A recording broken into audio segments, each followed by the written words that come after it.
Namaste. In this video, we will talk about 10 principles of economics.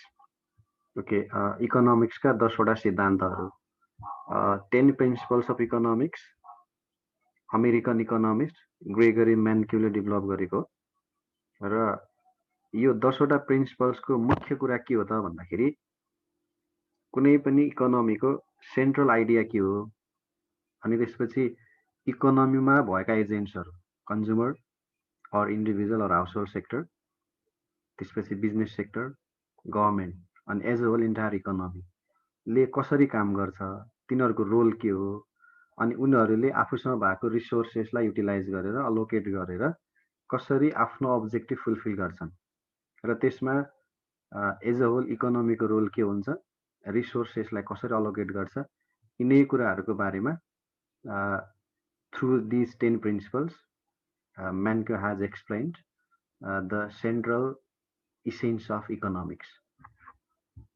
त्यही कुरा हामी यहाँ डिस्कस गर्छौँ आज। So before going into 10 principles of economics, economics के हो भन्ने कुरा एकदमै सर्टमा हामी थोरै रिभ्यू गर्छौँ यहाँनिर है त सुरुमा। ओके, इकोनोमिक्सको इसेन्स भनेको डिसिजन मेकिङ हो भनिन्छ अथवा decision regarding allocation of the resources. हामीलाई यो पहिल्यैदेखि थाहा भएको कुरा हो, इकोनोमिक्सको बेसिक फाउन्डेसन भनेकै स्कार्सिटी अफ द रिसोर्सेस हो अथवा ह्युमन बिइङको हामी इन्डिभिजुअलको वान्ट्सहरू डिमान्ड्सहरू अनलिमिटेड हुने र ती डिमान्ड्सलाई फुलफिल गर्ने रिसोर्सेस चाहिँ लिमिटेड हुने कारणले गर्दाखेरि हरेक कुरा हामीले एउटा ऱ्यासनल डिसिजन गरेर मात्रै अगाडि बढ्नुपर्छ। त्यसले गर्दाखेरि हामी हरेक चोइसबाट म्याक्सिमम सेटिस्फ्याक्सन गेन गर्न सक्छौँ भनेर भनिन्छ। अथवा इकोनोमिक्सको इसेन्स नै के हो त भन्दा अथवा इकोनोमिक्सले के बिलिभ गर्छ भन्दाखेरि जति पनि इकोनोमिक एजेन्ट्सहरू छन् like individual consumers, business firms, government, उनीहरूसँग लिमिटेड रिसोर्सेस छ, उनीहरूले फुलफिल गर्नुपर्ने निड एन्ड वान्ट्सहरू धेरै छन्। त्यसैले निड एन्ड वान्ट्स फुलफिल गर्नको लागि आफूसँग अभाइलेबल भएको रिसोर्सेसलाई इफिसियन्टली युटिलाइज गरेर आफ्नो अब्जेक्टिभ म्याक्सिमाइज गर्न सिकाउने सब्जेक्ट भने इकोनोमिक्स हो भन्छ। So to maximise the efficiency or to achieve the efficiency or the condition of efficiency, all the agents must act rationally. हामी सबै इकोनोमिक एजेन्ट्सहरूले ऱ्यासनल वेमा डिसिजन फर्मुलेट गर्नुपर्छ अथवा economic decision regarding scarce resource allocation should be made rationally in the sense the decision made by or decision formulated by individual consumers, business firms and government should ensure their objective must be fulfilled. अथवा उनीहरूले त्यो decision formulate गरिसके पछाडि उनीहरूको objective चाहिँ fulfil भएको होस् भन्ने एक्सपेक्टेसन इकोनोमिक्सले राख्छ। त्यही भएर इकोनोमिक्सको अजम्सन के हो त भन्दा पिपुल आर ऱ्यासनल, अनि ऱ्यासनल पिपुलले डिसिजन गर्दाखेरि इकोनोमिक डिसिजनहरू फर्मुलेट गर्दाखेरि उनीहरूले आफ्नो अब्जेक्टिभ, जस्तै कन्ज्युमरको लागि अब्जेक्टिभ भनेको युटिलिटी म्याक्सिमाइजेसन हो, बिजनेस फर्मको लागि प्रफिट म्याक्सिमाइजेसन हो भने गभर्मेन्टको लागि वेलफेयर म्याक्सिमाइजेसन हो, स्टेटको वेलफेयर म्याक्सिमाइज गर्नु हो। सो कन्ज्युमरले आफूले डिसिजन फर्मुलेट गर्दा, डिसिजन मेकिङ गर्दाखेरि, इकोनोमिक रिसोर्सेस अलोकेट गर्दाखेरि आफूलाई म्याक्सिमम सेटिस्फ्याक्सन हुने गरेर उसले डिसिजन मेकिङ गर्छ। त्यसै गरी प्रोड्युसरले आफ्नो प्रोडक्सनसँग रिलेटेड इन्भेस्टमेन्ट डिसिजन गर्दाखेरि उसलाई अभाइलेबल रिसोर्सेसलाई इफिसियन्टली युटिलाइज गरेर पोसिबल म्याक्सिमम प्रफिट अटेन गर्छ भन्ने खालले डिसिजन गर्छ भने गभर्मेन्टले अथवा इन्स्टिट्युसनहरूले, पब्लिक इन्स्टिट्युसनहरूले रिसोर्स अलोकेट गर्दाखेरि आफ्नो पब्लिकको अथवा पिपुलको वेलफेयर म्याक्सिमाइज हुने गरेर उनीहरूले एक्सपेन्डिचर गर्छ अथवा आफूसँग भएको लिमिटेड रिसोर्सेसलाई अलोकेट गर्छ भन्ने कुरा अजुम गर्छ। सो इकोनोमिक्सले इकोनोमिक एजेन्ट्सहरूलाई अभाइलेबल भएको रिसोर्सेसलाई इफिसियन्टली अलोकेट गर भन्ने कुराहरू सिकाउने काम गर्दछ। त्यसैले इकोनोमिक्सको स्टडी भन्नु नै के हो त भन्दा इकोनोमिक एजेन्ट्सहरूले कसरी आफूसँग भएको रिसोर्सेसलाई अलोकेट गर्दैछ, how they are taking decisions regarding allocation of economic resources. So economics is all about making rational economic decisions in a state of scarcity भन्न सकिन्छ त्यसैले। So economics studies how scarce economic resources are allocated, अनि के कुरा भयो भने अथवा economic एजेन्ट्सले कसरी डिसिजन गर्दाखेरि इकोनोमीका मेजर कन्सर्नहरू जस्तै आउटपुटको ग्रोथ रेट अथवा इकोनोमी एक्सपान्सन हुने रेट, इकोनोमी ग्रो हुने रेट, त्यसपछि अनइम्प्लोइमेन्ट रेट अथवा rate of employment, rate of unemployment, inflation, poverty, inequality, यी कुराहरू के कुरामा डिपेन्ड गर्दछ? So economics also analyses the forces and trends that affect the economy as a whole, including growth rate of output, rate of population that cannot find work, that is simply unemployment, rate at which price is increasing, and so on. So inflation rate. यी सबै जति पनि macro economic इन्डिकेटर्सहरू छ, macro economic इस्युजहरू छ, त्यो सबै इन्डिभिजुअलको बिहेभियरमा depend गर्छ के।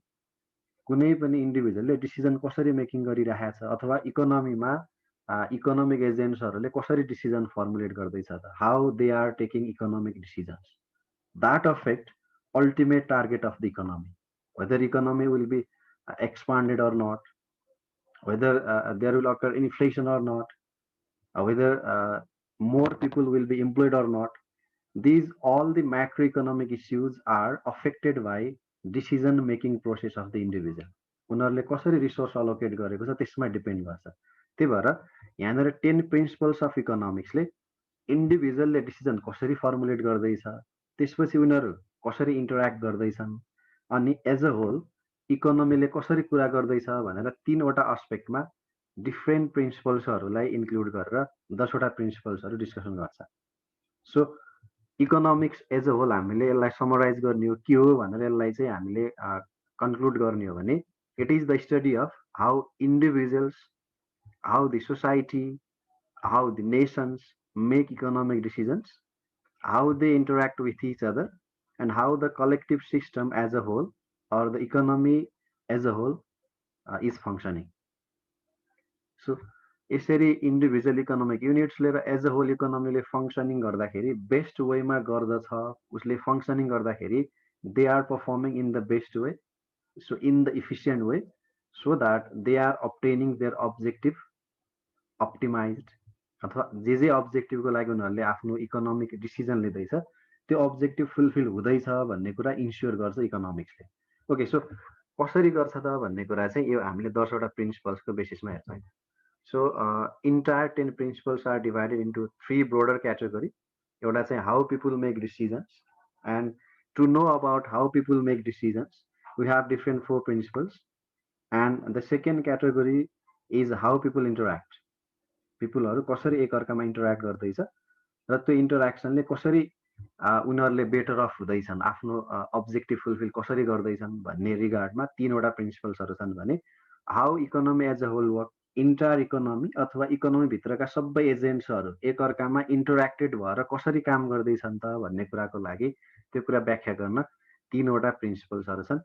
सो यसरी to talk about how people make decisions, there are 4 principles. To deal with how people interact, there are 3 principles. And to tell about how economy as a whole works, there are 3 other different principles. So in total, we have 10 principles developed by Mankiw. So here, one by one, हामी हेर्छौँ है त। Okay, number first, people face trade-offs. अब यसलाई यहाँ लेख्ने भाषा भन्दा पनि जेनरल कन्सेप्ट डेभलप गरौँ, त्यसपछि यो लेख्ने कुराहरू त सकिहालिन्छ, लेख्ने यो कन्सेप्ट बुझ्नुभयो भने है त। सो हामीले मेन कन्सर्न के हो त, इकोनोमिक्सको मेन कन्सर्न के हो त भन्दाखेरि due to scarcity people have to choose the best option among different alternative one, अथवा हामीसँग रिसोर्सेस लिमिटेड हुन्छ अनि हाम्रा चोइसहरू, हाम्रो डिमान्डहरू, हाम्रो निडहरू अनलिमिटेड हुन्छन्। त्यसैले due to scarcity of the resources people cannot fulfill all the needs and wants at the same time. So we have to rank which need is to fulfill right now and which need we can fulfill or we can fill in the days to come, अथवा भोलि पर्सि अथवा केही महिना पछाडि हामी त्यो डिमान्डलाई fulfil गरौँला, अहिले चाहिँ मलाई यो आवश्यक छ है भनेर र्याङ्किङ गर्नुपर्छ के। अब त्यो र्याङ्किङ गर्दाखेरि एउटा त हामीले छान्नै पर्यो, डिसिजन मेकिङ भनेकै त्यही बेस्ट अल्टरनेटिभबाट एउटा छान्नु भनेको डिसिजन मेकिङ हो।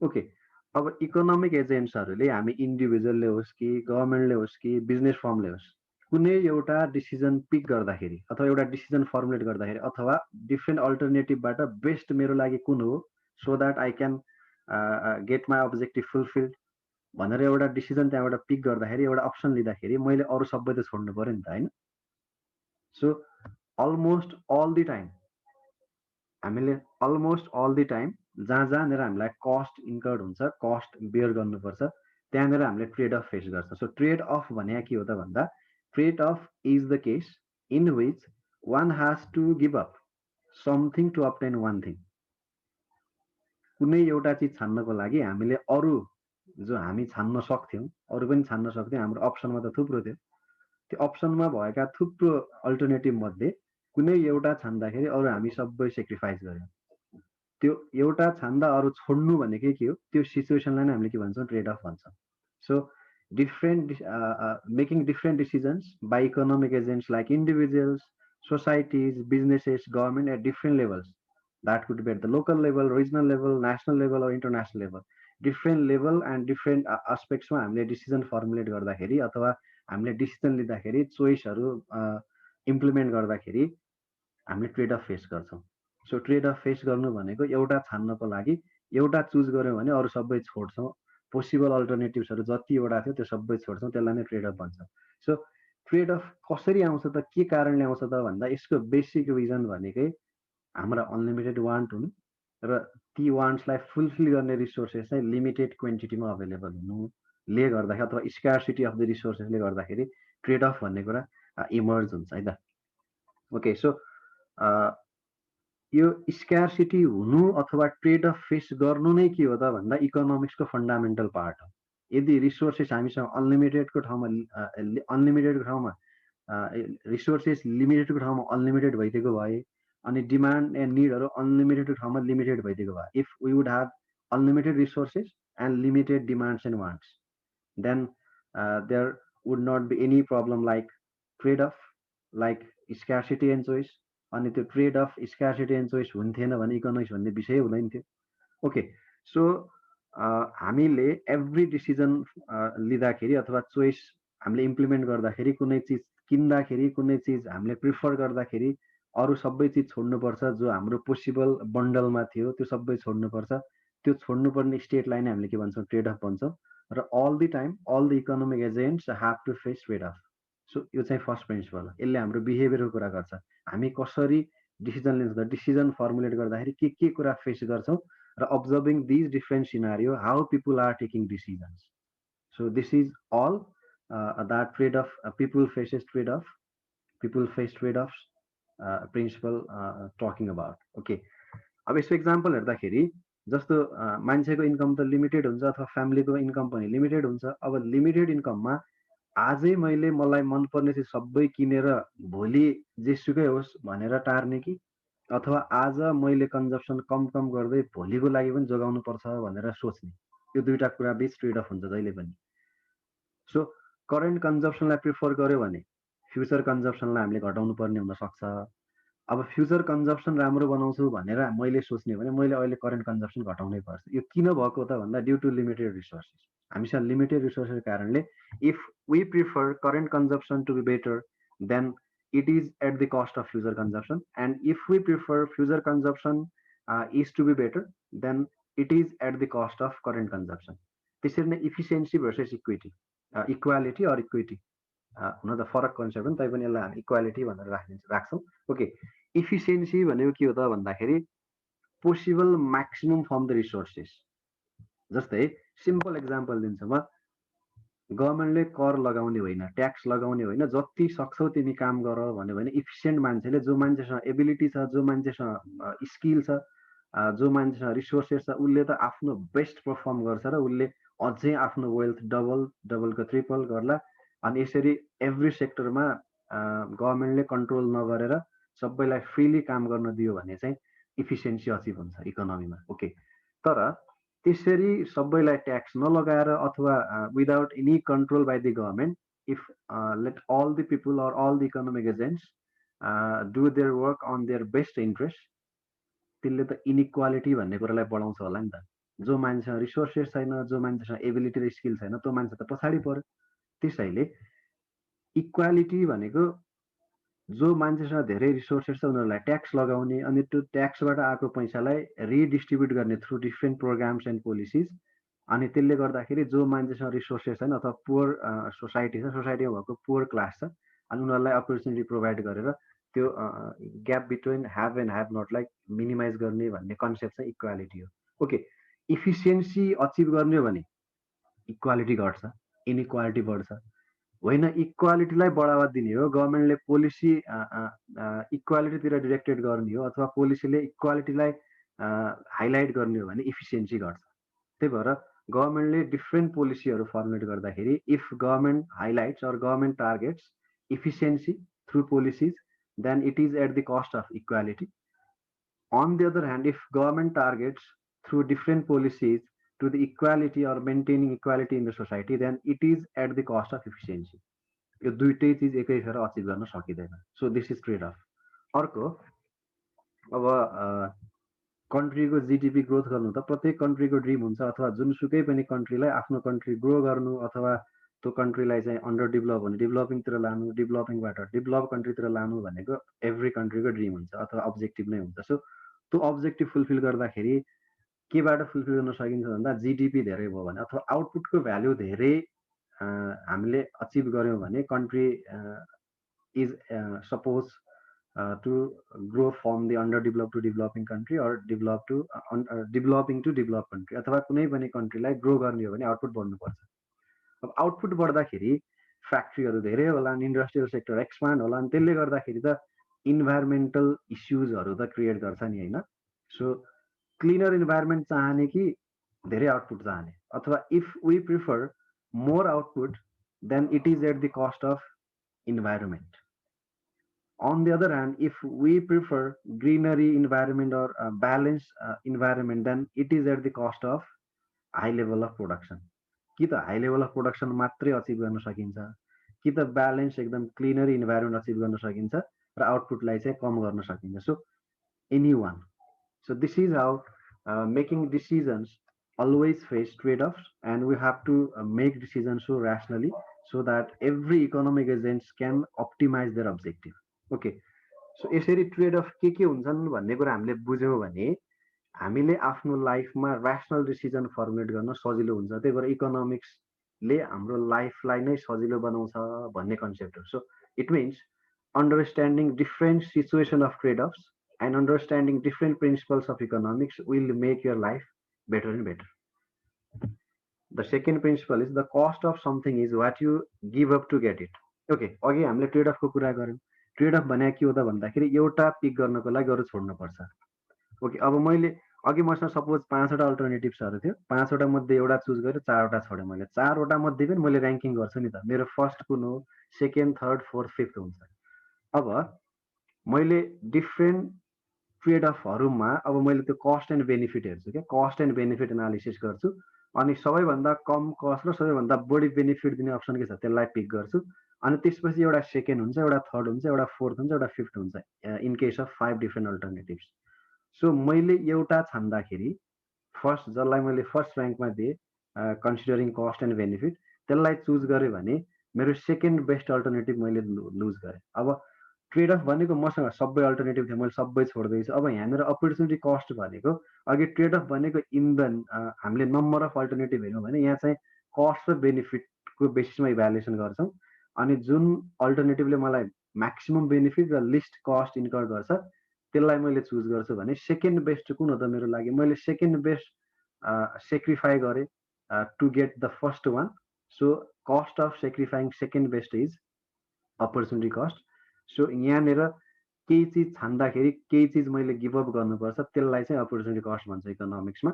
So almost all the time people faces trade offs and so they have to make a comparison between the cost and benefits of the alternative course of action when one spends a year। जस्तो यसको example रहेछ यहाँ एउटा, जस्तो एकजना मान्छेले आफ्नो 1 वर्ष आफ्नो intellectual ability academic qualification enhance गर्नको लागि 1 वर्षभरि पढ्यो, बुकहरू पढ्यो, अनि उसले पेपर्सहरू लेख्यो, अनि 1 वर्ष पुरै इन्टायर आफ्नो लाइफको 1 वर्ष उसले एकाडेमिक सेक्टरको लागि कन्ट्रिब्युट गर्यो भने उसले त्यतिखेर के सेक्रिफाई गरेर 1 वर्ष उसले कतै काम गरेर पैसा कमाउन सक्थ्यो।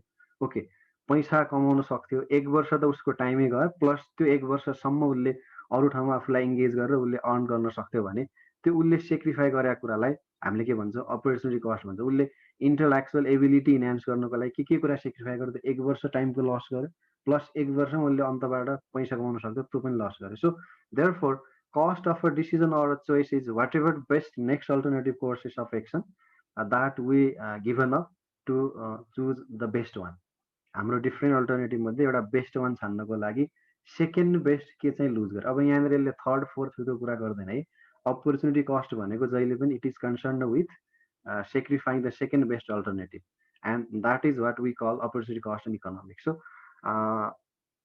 इकोनोमिक्सको सब्जेक्ट म्याटर भनेको इकोनोमिक एजेन्ट्सहरू ऱ्यासनल हुन्छन् भन्नेसँग रिलेटेड हुने भएर हामीले सकेसम्म यस्तो तरिकाको चोइस गर्ने कि जसको अपर्च्युनिटी कस्ट सकेसम्म कम होस्। जस्तै केही डिसिजन गरेँ, ओहो मैले त बेकार यो डिसिजन लिएछु, योभन्दा त्यो डिसिजन लिएको भए त म अहिले कहाँ पुग्थेँ हो, त्यो सिचुएसन भनेको इरेसनल डिसिजन भयो मेरो, मैले डिसिजन लिएको चाहिँ राम्रो भएन भन्ने भयो भने, जस्तो मैले केही डिसिजन लिइसकेर यसो पछाडि सोच्दाखेरि ओहो मैले त बेस्ट गरेको रहेछु, मैले यो चुज गरेर ठिक गरेँ हो, every economic agent should take the decision like that भन्छ कि है त। So this is how we can explain the cost of something is what you give up to get it भनेको we have to link this with opportunity cost. The third one is rational people think at the margin. Okay, यसलाई एकदमै short फर्ममा भन्दाखेरि हामीसँग जति पैसा भए पनि, हामीसँग जति सोर्सहरू भए पनि, अथवा जति वेल्दी भए पनि, it doesn't matter, we always think at margin. अथवा हरेक कुरा डिसिजन लिँदाखेरि यसको कस्ट के छ र यसको बेनिफिट के छ, अथवा हामीले इच एन्ड एभ्री डिसिजन लिँदाखेरि since we are rational people, our economics assumes that all the individuals are rational, so that while taking economic decision, they always think about marginal cost and marginal revenue. Okay, so economics believes that people are rational. The rationality of people in economic sense is that people are always looking for the best they can do to fulfill their objective, and they are therefore self-motivated and guided purposefully. के हो त purpose भन्दाखेरि उनीहरूको अब्जेक्टिभलाई एकदमै strongly त्यसलाई fulfil गर्छ भन्ने जुन उनीहरूसँग पर्पस हुन्छ, त्यो पर्पस फुलफिल गर्नको लागि उनीहरू चाहिँ ऱ्यासनली गाइडेड भएको हुन्छ। र यो कुरा अचिभ गर्नको लागि अथवा to fulfil their objective so purposefully they have to think or they have to take decision based on marginal analysis. अब marginal analysis भने के हो त भन्दाखेरि every decision, whether it is a very small decision or larger decision, ठुलो होस् अथवा सानो डिसिजन होस्, एभ्री डिसिजनमा यसको एसोसिएटेड मार्जिनल कस्ट के छ अनि योसँग एसोसिएटेड मार्जिनल रेभेन्यू के छ। जुन बेलासम्म मार्जिनल रेभेन्यू मार्जिनल कस्ट भन्दा बढी हुँदैन त्यो बेलासम्म हामीले कहिले पनि डिसिजन लिँदैनौँ। सो डिसिजन कुन बेला लिन्छ त भन्दा when there is marginal revenue is greater than marginal cost. So people think at the margin भन्नुको मिनिङ के हो त भन्दा आफ्नो अब्जेक्टिभ फुलफिल गर्नको लागि हामीले यसको बारेमा सोच्नै पर्छ र जो मान्छेले मार्जिनल बेनिफिट बढी हुन्छ ओभर द मार्जिनल कस्ट त्यो टाइपले डिसिजन लिन्छ, त्यो मान्छेले चाहिँ आफ्नो अब्जेक्टिभ इफिसियन्टली फुलफिल गर्छ भन्ने कुरा इन्स्योर गर्छ। Okay, number 4, people respond to incentive. Okay, अब यहाँनिर यसले के भन्छ त भन्दा हाम्रो इन्डिभिजुअलको बिहेभियर के हुन्छ त भन्दा जहिले पनि इन्सेन्टिभले हामीलाई रेस्पोन्ड गराउँछ अथवा इन्सेन्टिभले हामीलाई इन्करेज गराउँछ टु रेस्पोन्ड। जस्तै सिम्पल एक्जाम्पल, हामीले बाटोमा हिँड्दाखेरि 5 रुपियाँको नोट भेट्यौँ भने हामीलाई खासै वास्ता नहोला, तर 1000 को नोट भेट्यौँ भने त्यसले हामीलाई इन्करेज गर्छ कि यो पैसा लैजाउँ कि के गरौँ भनेर। नलगे पनि 1000 को नोट त्यहाँ छ भने कि कसैलाई इन्फर्म गर्छौँ कि वरपर कोही मान्छे छ भने उसलाई इन्फर्म गर्छौँ। 5 रुपियाँ को नोट छ भने हामीलाई वास्तै हुन्न, किन भन्दा त्यो इन्सेन्टिभ लार्जरले हामीलाई इन्सेन्टिभ दियो क्या, अथवा that encourages people to respond.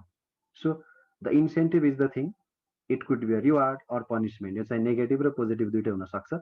Reward or punishment that induces person to react, यसले चाहिँ हामीलाई रियाक्ट गर्न इन्ड्युस गर्छ। Okay, people are rational, they make a comparison between marginal value so that they always respond to incentive. Marginal value हामीले cost हेर्छौँ, revenue हेर्छौँ, revenue धेरै भयो कस्ट भन्दा त्यसले त हामीलाई इन्करेज गर्यो नि त, सो त्यो इन्सेन्टिभ भयो। ओके, जस्तै सिम्पल तरिकाले हेर्दाखेरि मार्केटमा प्राइस बढ्यो भने सेलर्सहरूलाई इन्करेज गर्छ, प्राइस बढ्यो भने इन्करेज गर्छ के को लागि, to produce more and more. With expectation of getting more profit. तर प्राइस बढ्यो भने हामी कन्ज्युमरलाई चाहिँ के गर्छ भन्दा कम किन्छु, भोलि पर्सि प्राइस घट्छ अनि धेरै किन्छु, त्यो पनि एउटा काइन्ड अफ इन्सेन्टिभ हो। सो हरेक इकोनोमिक एजेन्ट्सहरूले आफ्नो इकोनोमिक डिसिजन्सहरू लिँदाखेरि इन्सेन्टिभ प्रति हामी रेस्पोन्ड गरेर डिसिजन लिन्छौँ भन्न खोजेको।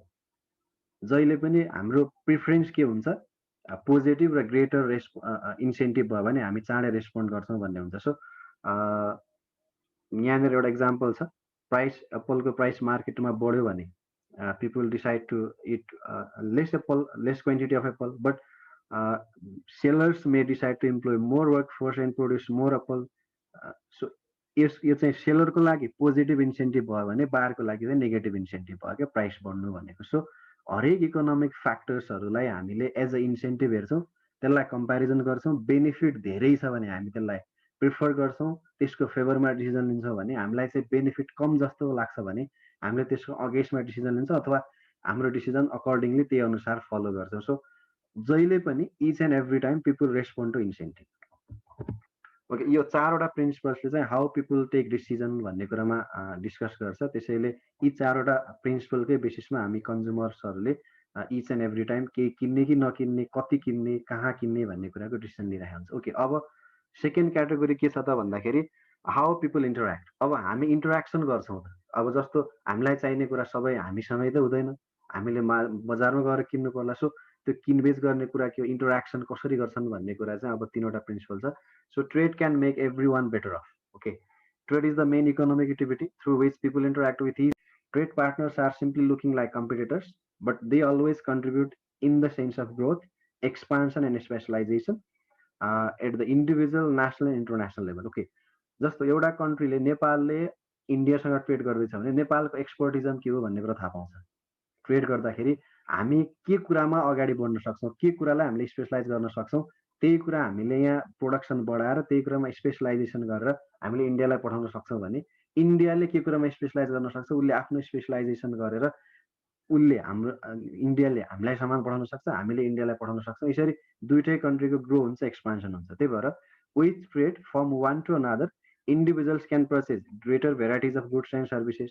अब ट्रेड भएर हामीले नेपालमै बसेर संसारका धेरै देशहरूमा प्रोड्युस भएको गुड्स एन्ड सर्भिस यहीँ किन्न सक्छ। That is only possible due to international trade. अनि त्यो पनि कम्पिटेटिभ प्राइसमा पाउन सक्छौँ। countries and families thus can get benefit from the skill and ability to trade with each others. हामीसँग केही स्पेसल स्किल छ, एबिलिटी छ भने त्यसलाई चाहिँ हामी थ्रु ट्रेड हामीसँग त्यसलाई ट्रेडको रूपमा कन्भर्ट गरेर अथवा हाम्रो स्किल एन्ड एबिलिटीले हामीले ट्रेड भन्ने एक्टिभिटीलाई इन्हान्स गरेर त्यहाँबाट बेनिफिट पाउन सक्छौँ। सो ट्रेडले के गर्छ त भन्दाखेरि इन्डिभिजुअल लेभलमा अथवा नेसनललाई अथवा कुनै रिजनलाई एकअर्कासँग इन्टरेक्ट गराएर त्यहाँबाट स्पेसलाइज गराउन मद्दत गर्छ। हामी के कुरामा अगाडि बढ्न सक्छौँ त, के कुरा हामीसँग बेस्ट छ, हामी के कुरामा बेस्ट पर्फर्मेन्स गरेर हाम्रो कन्ट्रीलाई ग्रो गर्न सक्छौँ, आफ्नो पर्सनल बिजनेसलाई ग्रो गर्न सक्छौँ। It is only possible when there is trade. ट्रेडै छैन भने हामीसँग भएको रिसोर्सको पनि काम हुन्न, युजलेस भइदिन्छ। हामीसँग स्किल एबिलिटी छ भने पनि काम हुँदैन। So the available skill, ability, resources, capacity to trade can be utilised in the best way when there is provision of trade.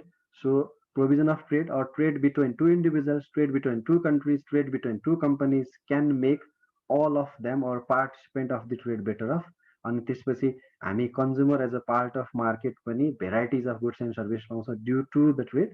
So ट्रेडले ओभरअल सबैलाई एक्सपान्ड गर्न, ग्रोथ गर्न अथवा युटिलिटी म्याक्सिमाइज गर्न मद्दत गरेको हुन्छ भन्छ यसले। अर्को, markets are usually good way to organise economic activity. Okay, अब अघि ट्रेडकै कुरा आइहाल्यो। अब ट्रेडले सबैलाई बेटर अफ गर्छ भने तर ट्रेड कहाँ गर्ने त, कसरी ट्रेड गर्ने, कुन वेमा ट्रेड गर्दाखेरि हामी म्याक्सिमम इफिसियन्सी गेन गर्न सक्छौँ। ओके, फ्री मार्केट अथवा मार्केट भन्नुको मिनिङै यसले फ्री मार्केट भन्न खोजेको। फ्री मार्केट भनेको गभर्मेन्टको रोल कम छ, त्यहाँनिर many buyers and sellers of several goods and services and all of them are focus primarily on their interest. Free market भनेपछि minimum role of the government छ, अनि सेल्फ गाइडेड भएर किन्ने मान्छे पनि छन् त्यहाँ थुप्रो, र सेल्फ गाइडेड भएर बेच्ने मान्छे पनि छन्। र सेल्फ गाइडेड भएका मान्छेहरू इन्टरेक्सन गर्यो भने यसले बेस्ट आउटकम दिन्छ भन्छ है त। So firms are free to make decisions on what to whom to hire, कस्तो मान्छेलाई हायर गर्ने, कुन मान्छेलाई मैले मेरो कम्पनीमा रोजगारी दिने, कुनलाई नदिने, त्यसपछि के पर्चेज गर्ने, के पर्चेज नगर्ने, कति पर्चेज गर्ने, मैले बेस्ट डिसिजन लिन्छु क्या। मेरो अब्जेक्टिभलाई फुलफिल हुने गरेर मैले बेस्ट डिसिजन लिन्छु। एउटा त बिजनेस फर्मको बिहाफबाट भयो भने हाउस होल्डको बिहाफबाट कुन कम्पनी जोइन गर्ने, कुन कम्पनी जोइन गर्न मसँग कस्तो एबिलिटी हुनुपर्छ त्यसको लागि मैले बेस्ट प्रिपरेसन गर्न सक्छु। अथवा I can decide which firm I have to choose or I have to join on the basis of my best self interest. अनि what kind of stuff to purchase, कुन good किन्ने कुन good नकिन्ने कुनै पनि कम्पल्सन छैन। अटोनोमसली हामीले think गर्न सक्छौँ, अटोनोमसली डिसिजन लिन सक्छौँ भने त्यो चाहिँ केमा हो, फ्री मार्केटमा हो। When we are able to take decisions autonomously without any intervention, then we could get the efficient outcome. So यो कुन बेला मात्रै पोसिबल छ त भन्दा when the market is free. Therefore, these firms and households act together in the open market and prices and self-interest direct their action भनेको free market यस्तो mechanism हो जहाँनिर हामी सेल्फ गाइडेड भएर इन्टरेक्ट गर्न सक्छौँ। त्यसले गर्दाखेरि अल दि मार्केट फोर्सेस भनेको इफिसियन्सीतिर टुवार्ड्स इफिसियन्सी उनीहरू ड्राइभ भएको हुन्छ अथवा ड्राइभ कतातिर गर्छ, इफिसियन्सीतिर गर्छ। अनि at the end due to efficient market, due to free market, all the agents can get their objective fulfilled optimally, efficiently. So this is only possible when market is free, when there is minimum role of the government, or when there is no role of the government. So कुनै बेला planned economy follow गरेका कन्ट्रीहरूले पनि over the time they are also following free market economic system due to the magic, म त म्याजिकै भन्छु free market इकोनोमीलाई efficient वेमा हेर्ने हो। यहाँको इन्स्टिट्युसन, यहाँको कन्ज्युमर्सहरू सबै इफिसियन्ट छ भने free market economy can create magic of expansion, growth and development. So Adam स्मिथको नोसन हो यो। एडम स्मिथ हो फ्री मार्केट इकोनोमीको प्रोपाउन्डरै भन्दाखेरि अथवा एडभोकेट गर्ने मान्छे एडम स्मिथ 1776देखि नै। र उनको एउटा कन्सेप्ट छ इन्भिजिबल ह्यान्ड भन्ने, त्यसले चाहिँ मार्केटमा डिजायरेबल आउटकम ल्याउँछ। Self interest of the consumer and self interest of the seller can bring the best outcome in the market when the market is free भनेर भनिन्छ। So free market usually good way to organise all the economic activity भनेर यो प्रिन्सिपलले भन्छ। Okay, number 7, government can sometimes improve market outcomes. Okay, अब free मार्केटलाई free छोड्यो भने कहिलेकाहीँ यसले चाहिँ एडभर्स आउटकम ल्याउन सक्छ। जस्तै मार्केटलाई फ्री छोड्ने हो भने बलियो सेलर छ अथवा रिसोर्सेस धेरै भएको सेलर छ भने उसले मार्केट कब्जा गर्न सक्छ, मार्केट क्याप्चर गर्न सक्छ, अथवा इम्परफेक्सन क्रिएट गर्न सक्छ मार्केटमा, अनि एक्सप्लोइट गर्न सक्छ, प्राइस हाइक गर्न सक्छ। त्यस्तो बेला चाहिँ मार्केट फेलियर भएको मानिन्छ। त मार्केट फेलियर भनेको रिसोर्सको अलोकेसन इम्प्रोपर हुनु, अथवा डिस्ट्रिब्युसन होस् कि प्रोडक्सन होस् कि एक्सचेन्ज होस्, सबैमा चाहिँ इक्वल नहुनु, अथवा मार्केट चाहिँ एउटै मान्छेको अथवा एउटा पार्ट अफ द सोसाइटी अथवा part of the business person उनीहरूको कब्जामा गयो भने पनि यसलाई इनइफिसियन्ट मार्केट भन्छ। सो त्यसैले यो कहिलेकाहीँ फ्री मार्केटलाई ओभर इम्फेसाइज गर्दाखेरि एडभर्स आउटकम आयो भने यसलाई चाहिँ गभर्मेन्टले कन्ट्रोल गर्न सक्छ through different policies like taxation policy, subsidy policy, patent laws, patent राइट्सहरू, अनि other rules and regulation, direct intervention, यी जस्ता एक्टिभिटीहरूले गभर्मेन्टले मार्केट आउटकमलाई एडभर्सतिर जाँदैछन् त्यसलाई चाहिँ फेरि पोजिटिभ वेमा, पोजिटिभ डिरेक्सनमा ल्याएर यसलाई चाहिँ कन्टिन्युसली अगाडि बढाउन सक्छ। So even though if we advocate for free market then we cannot ignore the role of government. त्यसैले फ्री मार्केटै भए पनि फ्री मार्केटलाई अझ इफिसियन्ट बनाउनको लागि यसलाई चाहिँ यसको पार्टिसिपेन्टहरूलाई अझै कम्पिटेटिभ र अझै मोर ग्रोथ ओरिएन्टेड बनाउनको लागि गभर्मेन्टको रोल अलवेज हुन्छ। गभर्मेन्टले त्यहाँनिर वाचडगको रोल प्ले गर्नुपर्छ र through different policy mechanism government can play the role and can sometimes improve the market outcomes भन्छ। त्यही भएर whenever there is free market there is possibility of adverse outcome, and to improve these adverse outcome there is government, so government can play a role once. Okay, number 8 ma, a country's standard of living depends on its ability to produce goods and services. अब number 8 मा के भन्छ त भन्दाखेरि कुनै पनि कन्ट्रीको मान्छेको अथवा कुनै पनि कन्ट्रीको सिटिजन्सको लिभिङ स्ट्यान्डर्ड कस्तो हुने, कुन लेभलको हुने भन्ने कुरा यो कन्ट्रीको ability to produce goods and सर्भिसमा डिपेन्ड गर्छ भन्छ। अब ability to produce goods and service भनेको के हो त भन्दाखेरि त्यहाँको प्रोडक्टिभिटी, कुनै पनि कन्ट्रीको प्रोडक्टिभिटी के छ, हाई प्रोडक्टिभिटी छ भने त्यहाँको कन्ट्रीको मान्छेको लिभिङ स्ट्यान्डर्ड बिस्तारै ग्रो हुँदै जान्छ। High quality standard living of स्ट्यान्डर्डको क्वालिटी हाई हुँदै जान्छ भने जहाँनिर एबिलिटी टु प्रोड्युस कम छ अथवा प्रोडक्टिभिटी लो छ त्यहाँको मान्छेको लिभिङ स्ट्यान्डर्ड कम्पेरिटिभली लो हुन्छ। जस्तो हाम्रो साउथ एसियन कन्ट्रीहरू, एसियन कन्टिनेन्टका कन्ट्रीहरूको लिभिङ स्ट्यान्डर्ड कम छ in comparison with European country, Australia, America जस्ता कन्ट्रीहरूसँग कम्पेयर गर्ने हो भने हाम्रो लिभिङ स्ट्यान्डर्ड थोरै एकदमै पछाडि छ। यसको कारण के हो त भन्दाखेरि हाम्रो प्रोडक्टिभिटी भेरी लो छ। अब प्रोडक्टिभिटी केसँग जोडिन्छ भन्दाखेरि how skilful workers are, how trained they are, उनीहरू कतिको एजुकेटेड छ, कतिको टेक्निकली इफिसियन्ट छ, कतिको उनीहरू चाहिँ इफिसियन्ट छ। यी सबै कुराहरू एजुकेसन, ट्रेनिङ जस्ता कुराहरूले वर्करलाई चाहिँ प्रोडक्टिभ बनाउँछ, इफिसियन्ट बनाउँछ। त्यो कुरा जति कम भयो कन्ट्रीमा, research and development, innovation, encouragement, motivation, यी सबै कुराहरूले कुनै पनि कन्ट्रीको ability to produce goods and सर्भिसलाई इन्क्रिज गर्छ। अब त्यो हाम्रो जस्तो देशहरूमा कम भएको कारणले हाम्रो लिभिङ स्ट्यान्डर्ड चाहिँ कम भएको। So there are huge differences in the living standard of the people from one country to another country. It is due to productive capacity and productivity of the country. So productivity भनेको के हो त भन्दाखेरि number of goods and services produced from each and every unit of labor. per unit लेबरले कति goods produce गर्न सक्छ त्यसलाई productivity भन्छौँ।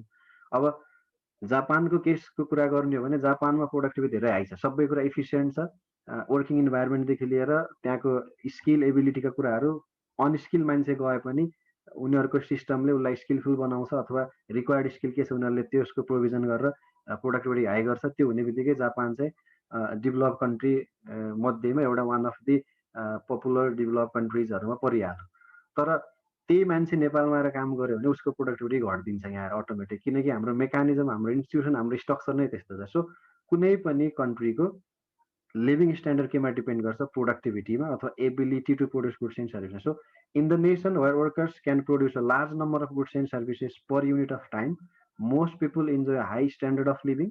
In the nation where workers are less productive, most people suffers from an inadequate existence of living standard. So हाम्रो जस्तो कन्ट्रीमा चाहिँ के हुन्छ भन्ने कुरा, यसको प्रोडक्टिभिटीको रेट के छ, ग्रो अफ प्रोडक्टिभिटी के छ, प्रोडक्टिभिटीको ग्रोथ रेट के छ, त्यसमा डिपेन्ड गर्छ। The expansion rate of countries' productivity also affect the growth rate of its average income.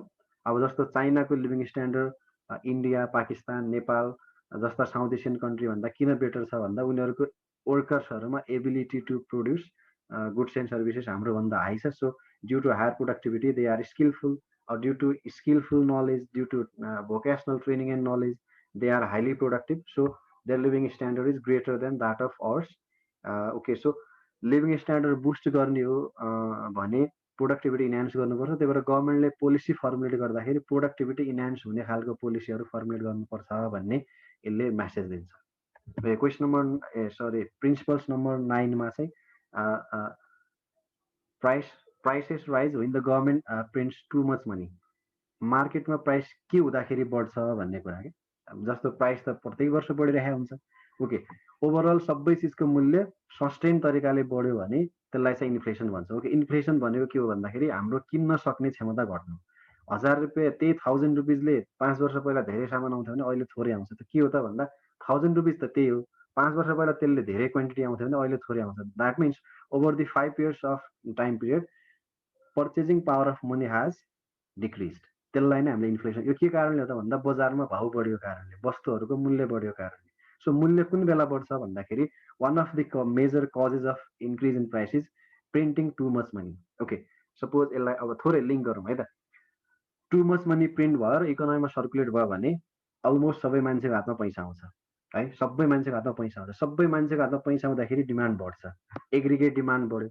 अनि एग्रिगेट डिमान्ड बढ्दाखेरि त्यो एग्रिगेट डिमान्डलाई चेन्ज गर्ने, त्यो एग्रिगेट डिमान्डलाई ट्याकल गर्न सप्लाई बढेको छैन भने यसले अल्टिमेटली के इम्प्याक्ट गर्छ त भन्दा प्राइस बढाइदिन्छ मार्केटमा। So with increase in money supply, if corresponding output is not increased in the economy, then it will ultimately increase the price level. So if the output is not increased to meet the increased demand, the outcome is increasing price in the economy. So यिनै कुराहरूलाई consider गर्ने हो भने हामीले 1970s को बेला USA को इन्फ्लेसनको कुरा, 1920s को बेला जर्मनीको इन्फ्लेसनको कुरा गर्ने हो भने basic causes behind these historical rate of inflation in the world economy was too much supply of money. So पैसा धेरै सप्लाई भयो भने मान्छेहरूले पैसा धेरै पाउँछ, अनि मान्छेहरूले पैसा धेरै पाउँदाखेरि धेरै डिमान्ड गर्छ। धेरै डिमान्ड भए अनुसार सप्लाई धेरै भइदिएन भने बजारमा अभाव हुन्छ, अभाव भयो भने मूल्य वृद्धि हुन्छ। अनि मूल्य वृद्धि हुनु भनेको इकोनोमीको लागि एउटा सेभियर कन्डिसन हुन सक्छ। सो पैसाको सप्लाई बढ्दाखेरि, मनीको सप्लाई बढ्दाखेरि त्यसकै रेसियोमा आउटपुट पनि बढेको छ भने त्यति असर गर्दैन, त्यो राम्रै हुन्छ। किनकि पैसा बढ्दाखेरि आउटपुट पनि बढेको छ भने हामीले इन्क्रिज डिमान्डलाई फुलफिल गर्न सक्छौँ। But output is not increase. तर के हुन्छ, पैसा बढिसक्यो, आजै मान्छेले पैसा पायो, सरकारले सबैलाई भत्ता दियो अथवा केही माध्यमबाट पैसा दियो, तर आउटपुट त मार्केटमा आउटपुट भएर मार्केटमा आउन त केही टाइम लाग्छ नि त। त्यो टाइम एडजस्ट हुन्जेलसम्म मार्केटमा प्राइस चाहिँ बढिसकेको हुन्छ। So prices will be increased when government prints too much money and government circulates it into the market. The last one is society faces a short run trade-off between inflation and unemployment. Okay, यो चाहिँ के हो त भन्दाखेरि short रनमा, over the long run त यो balance भएर आउँछ डिफ्रेन्ट मेकानिजमको थ्रुबाट। सर्ट रनमा जहिले पनि इन्फ्लेसन बढी भयो भने अनइम्प्लोइमेन्ट रेट कम हुन्छ, अथवा इन्फ्लेसन घटाउने हो भने त्यहाँनिर बेरोजगारी धेरै हुन्छ। सो अलवेज सोसाइटीले यो ट्रेड अफ चाहिँ फेस गर्नुपर्छ। कसरी त भन्दाखेरि ओके, जस्तो पैसा इन्जेक्ट भयो मार्केटमा, सपोज अघिको कुरामा मनी सप्लाई धेरै भयो मार्केटमा भने मान्छेको हातमा पैसा धेरै आउँछ, सर्कुलेट धेरै हुँदाखेरि यसले चाहिँ इकोनोमीमा पैसा धेरै, मान्छेको हातमा पैसा आउँछ, त्यसले गर्दाखेरि डिमान्ड बढाउँछ। ओके, डिमान्ड बढ्दाखेरि प्राइस पनि बढ्यो, प्राइस बढ्दाखेरि प्रफिट पनि बढ्यो, प्रफिट बढ्दाखेरि प्रोड्युसर्सहरूले अब के गर्छ, एउटा फ्याक्ट्री भएको मान्छेले दुईटा फ्याक्ट्री खोल्छ, एउटा ठाउँ मात्रै बिजनेस चलाएर मान्छेले अर्को ठाउँमा ब्रान्च खोल्छ। त्यो हुने बित्तिकै 100 जना उसको अन्डरमा काम गर्छ भने अब 200 जना 300 जनाले रोजगारी पाउँछ। के भयो, प्राइस पनि बढ्यो एकातिर, अर्कोतिर इम्प्लोइमेन्ट पनि बढ्यो। इम्प्लोइमेन्ट बढ्नु भने के हो, अनइम्प्लोइमेन्ट घट्नु हो। सो यहाँनिर अनइम्प्लोइमेन्ट घटिरहेको छ, हाम्रो लागि राम्रो कुरा हो, तर के को बेसिसमा, के को कस्टमा घटेको छ, अथवा the cost of decrease in unemployment is increase in price. Inflation त भयो नि त इकोनोमीमा। सो इन्फ्लेसन हुन्छ, अनइम्प्लोइमेन्ट कम हुन्छ, त्यतिखेर एउटा त भयो। यदि अब हामीले अनइम्प्लोइमेन्ट बढ्न दिने हो भने के हुन्छ त भन्दा अर्कोतिर हाम्रो चाहिँ अनइम्प्लोइमेन्ट बढ्न दिने हो भने अर्कोतिर हाम्रो जस्तै अनइम्प्लोइमेन्ट बढ्नु भनेको मान्छे बेरोजगार हुनु हो। बेरोजगार हुँदाखेरि चाहिँ प्राइस लेभल कम हुन्छ। अब बेरोजगारी अर्को समस्या हो। सो अनइम्प्लोइमेन्ट हुन दिने हो भने बेरोजगारी हुन दिने हो भने मार्केटमा इन्फ्लेसन कम हुन्छ। ठिक छ, इन्फ्लेसन कम भनेको डिजायरेबल थिङ हो। हामीलाई इन्फ्लेसन कम हुँदाखेरि हाम्रो लिभिङ स्ट्यान्डर्डको प्याटर्न त्यति धेरै चेन्ज हुँदा राम्रो कुरा हो भने त्यसको कस्ट चाहिँ के हो त भन्दा मान्छे बेरोजगार हुन्छ। अथवा इन्फ्लेसन कुन बेला कम हुन्छ भन्दाखेरि हामीले डिमान्ड कम गर्यौँ मार्केटमा, डिमान्ड कम गर्यौँ भने चाहिँ के हुन्छ, प्रोड्युसर्सहरूले प्रोडक्सन धेरै गर्दैन, प्रोडक्सन धेरै गरेन भने मान्छेले रोजगारीका स्रोतहरू पाउँदैनन्, भएका पनि गुमाउँछन्। सो इन्फ्लेसन बढाउनु छ भने अथवा इन्फ्लेसन बढ्न दिने हो, के मान्ने हो, इन्फ्लेसन बढ्नलाई हामीले अलाउ गर्ने हो, गभर्मेन्टले पोलिसीको थ्रुबाट इन्फ्लेसन बढ्न दिने हो भने बेरोजगारी घटाउन सक्छ, होइन बेरोजगारी बढ्न दिने हो भने इन्फ्लेसन कन्ट्रोल हुन्छ। सो दुईवटै प्रब्लम हुनु हुन त, अनइम्प्लोइमेन्ट पनि प्रब्लम हो, इन्फ्लेसन पनि प्रब्लम हो, तर दुईवटै प्रब्लम एकै फेर सोल्युसन गर्न सकिँदैन। If we have to solve problem of inflation then there is problem of unemployment. So inflation can be control at the cost of unemployment and unemployment can be control at the cost of inflation. So यही कुरामा base भएर A.W. Philips भन्ने इकोनोमिस्टले एउटा curve drive गरेका छन्। त्यो कर्भलाई Philips curve भन्छौँ। त्यसले चाहिँ trade off between inflation and unemployment देखाउँछ। सो यसरी इकोनोमिक्सका 10 वटा प्रिन्सिपल्सहरू छन्। यी 10 वटा प्रिन्सिपल्सहरूले how people make decisions, how people interact and how the entire economy as a whole work भन्ने कुराको चाहिँ जस्टिफिकेसन गर्छ, व्याख्या गर्छ। होप